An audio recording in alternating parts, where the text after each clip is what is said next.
In the city of Elia, the great library was the heart of all truth. Its keeper, Master Theron, was a man who believed that any question worth asking could be answered by a scroll. He had categorized everything, the laws of physics, the genealogies of kings, and the properties of every known herb.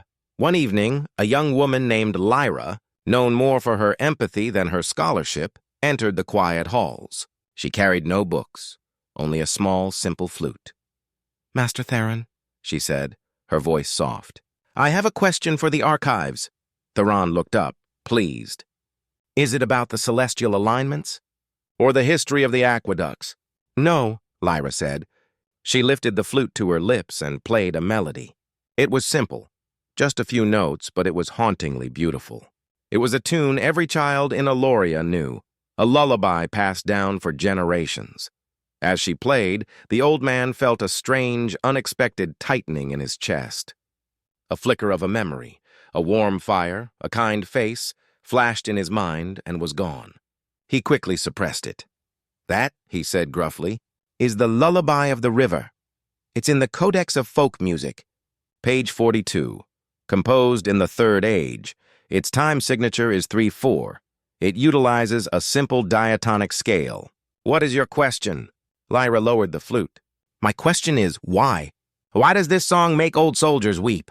Why does it make children sleep peacefully, even when they are scared? And why," she looked at him kindly, "did it just make you look so sad?" Theron was stunned. "That is not a question of knowledge.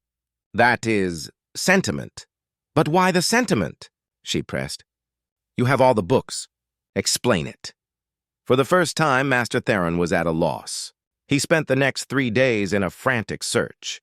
He pulled the Codex of Harmonics, which explained the mathematical relationship between the notes. He pulled the scrolls of human anatomy, which described the mechanics of the human ear and the larynx. He even pulled the Annals of Psychology, which described nostalgia as an irrational attachment to past stimuli. He had every fact about the song. He could describe its structure, its history, and its acoustic properties. But he had no answer. The books could explain what the song was, but not what it did. He finally found Lyra sitting by the river humming the tune. "I have failed," Theron confessed, the words tasting like ash. "The books, they do not have the answer. I can explain every note, but I cannot explain the feeling."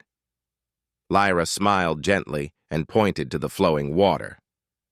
"Master Theron," she said, "can your books explain why the river feels cool on a hot day? Or do you just have to put your hand in it?" She continued, "The song isn't in the notes, Master. It's in the spaces between them. It's not a piece of knowledge to be archived. It's an empty cup." "An empty cup?" he asked, confused. "Yes. When we hear it, we pour our own memories into it.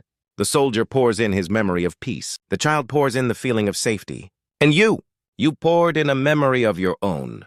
Theron stood silent, watching the river flow. He realized the library held the knowledge of the world, but Lyra understood the knowledge of the heart. He had spent his life collecting facts, but he had forgotten how to feel. He finally understood. The song the books couldn't explain wasn't a failure of the library. It was the one piece of truth that couldn't be written on a scroll, only felt in the soul.